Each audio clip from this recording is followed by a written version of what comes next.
Assalamualaikum warahmatullahi wabarakatuh. Kita lanjutkan kembali pengajian kita dengan membaca suratul Fatihah. Al-Fatihah. A'udzu billahi minasyaitonir rajim. Bismillahirrahmanirrahim. Alhamdulillahi rabbil alamin. Arrahmanir rahim. Maliki yaumiddin.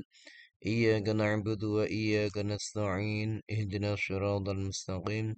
Siratal ladzina an'amta 'alaihim ghairil maghdubi 'alaihim waladdallin. Bismillahirrahmanirrahim wa qala lan ngendika sapa Rasulullah sallallahu alaihi wasallam. Innallaha teman sunni Allah iku yuhibbu mencintai sapa Allah al-abda ing hamba ing kawula.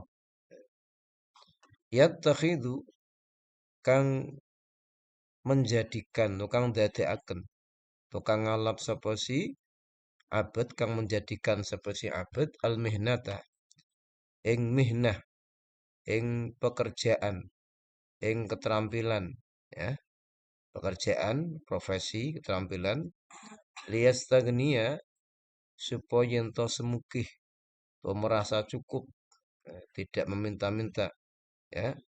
Liyastagniya supaya semukih, merasa cukup, biya kelawan mihnah anin nasi sangking manusia. Dan sebaliknya wayu begitu, lan bendu temurka sapa Allah al-abda ing kaula. Ya ta'allamu kang mencari ilmu sapa si abad al-ilma ing ilmu yattakhidhu hale dadekaken sapa si abad hu ing ilmu mau mihnatan ing dadi pekerjaan atau ing dadi cara mencari rizki. Hadis ini sebetulnya penjelasannya panjang sekali ya. Cuma intinya begini. Ya. Kalau kita menjadi seorang ustadz, seorang kiai, maka seyogianya seorang ustadz atau kiai itu tidak hanya mengajarkan ilmu saja, tetapi dia juga harus mempunyai mihnah, profesi atau pekerjaan yang bisa menopang ekonominya. Karena apa? Karena Allah itu murka atau bendu terhadap orang yang menjadikan ilmunya itu sebagai alat mencari penghasilan. Artinya kalau jadi kiai ya jangan jaga kekiaiannya itu sebagai sumber rizki. Mengapa? Nanti kalau ilmu itu dijadikan sebagai alat mencari rezeki, ya apalagi ilmunya ilmu diniyah. Satu, nanti orang itu akan tomak atau tamak. Hmm. Jadi ilmunya tuh karena menjadi alat mencari rezeki, dia menjadi tamak. Kalau tidak ada kompensasinya, kalau tidak ada amplopnya, kalau tidak ada ujrohnya, tidak mau mengajarkan ilmu. Berharap-harap agar orang lain memberikan kompensasi, memberikan bisyarah, memberikan ujroh. Ya. Yang kedua, apabila seorang ya, kiai, seorang ustadz itu menjadikan ilmunya sebagai alat mencari penghasilan, nanti kalau dia memberikan nasihat, memberikan fatwa, itu tidak independen, ya, tidak merdeka, tetapi bisa terpengaruh oleh ya, kekuatan lain yang menopang ekonominya. Nah, maka seyogyanya lah ya, orang yang mengajarkan ilmu, apalagi ilmu agama itu tetap mempunyai mihnah, ya, pekerjaan, keterampilan, atau skill lain yang dijadikan sebagai alat mencari rizki. Ya, wah lah sekarang bagaimana Pak? Dai-dai sekarang itu memasang tarif, ya wallah alam lah. Tapi kalau tarifnya itu sebagai kompensasi di transportasinya, sebagai kompensasi mungkin kru manajemennya dalam mengelola jadwal dakwahnya, dalam mengelola publikasinya dan lain-lain, itu bisa ya sebagai kompensasi ujrah tenaganya. Tapi kalau untuk menjual ilmunya ya kita takut atas ancaman dalam hadis ini ya. Ya seakan-akan ya kita menjual ya agama untuk penghasilan. Ya, ini sebuah hal yang memang dimurkai Allah. Wala tashtaru bi ayati tsamanan qalila. Ya adapun tafsir selanjutnya banyak sekali ini ya. Mungkin sangat luas ini ya. Karena sekarang memang tidak bisa dipungkiri ya, dalam dunia modern itu ilmu itu memang menjadi sebuah aset. Ilmu menjadi aset ekonomi ya. Tapi ya ini perlu penjelasan yang panjang lebar. Wa fil khabari lan iku tep ing dalem suwijine khabar atau hadis. Innallaha temen sunni Allah taala iku yuhibbu mencintai sapa Allah al mukmina ing wong mukmin. Sifat wong mukmin al muhtarifa kang mempunyai pekerjaan.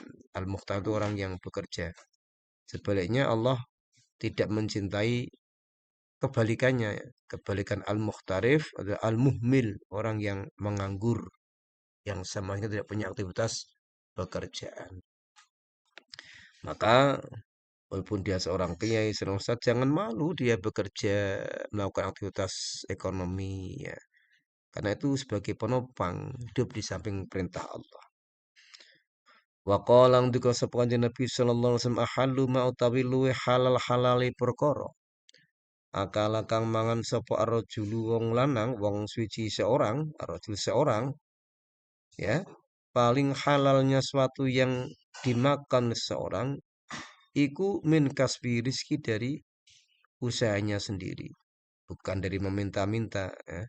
Bukan dari bantuan orang lain, tapi rizki dari hasil pekerjaannya sendiri. Yang kedua, wa kullu bai'an lan saben-saben perdagangan atau jual beli mabrurin kang mabrur. Kita lihat saja ya pada maka berikutnya supaya mendapatkan materi yang cukup. Wa fi khabarin akhara lan ikut tetap ing dalam khabar atau hadis yang lain ahallu ma utawi luwe halal hale perkara akala kang memakan sapa al abdu ya seorang hamba iku kasbu yadi soni'i pekerjaane tangannya orang yang bekerja atau orang yang membuat ya, produk ya, itu sone orang yang membuat produk bekerja dengan membuat produk tertentu. Kalau tadi berdagang, kalau ini yang membuat produk tertentu, misalkan tukang kayu membuat kursi, tukang las membuat apa pagar, ya pokoknya sone lah macam-macam pekerjaan yang produknya itu produk fisik. Idza nasaha tekalane jujur atau amanah ya, atau dapat dipercaya sapa si sone. Jadi yang pertama salah satu bisnis pekerjaan yang dipuji oleh Rasulullah pertama berdagang, eh, yang kedua sina'ah atau membuat produk tertentu ya penjahit, tukang dan lain itu termasuk dipuji oleh Rasulullah.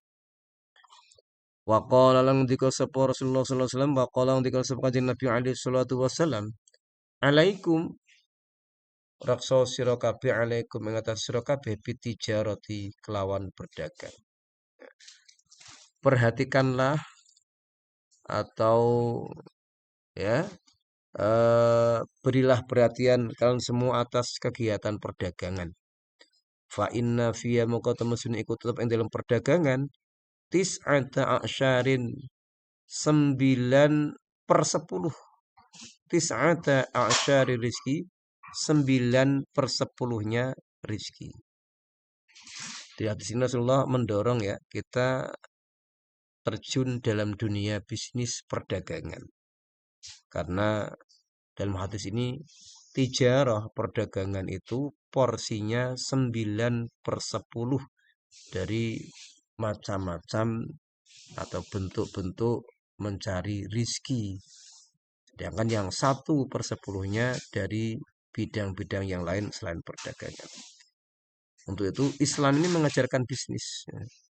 Mengajarkan perdagangan dan mendorong orang melakukan tijarah. Warwi anak Isa ini hadisnya agak panjang ya, riwayatnya panjang. Saya baca pada kesempatan yang akan datang. Mari kita akhiri dengan bacaan Alhamdulillah. Alhamdulillahi Rabbil Alamin. Assalamualaikum warahmatullahi wabarakatuh.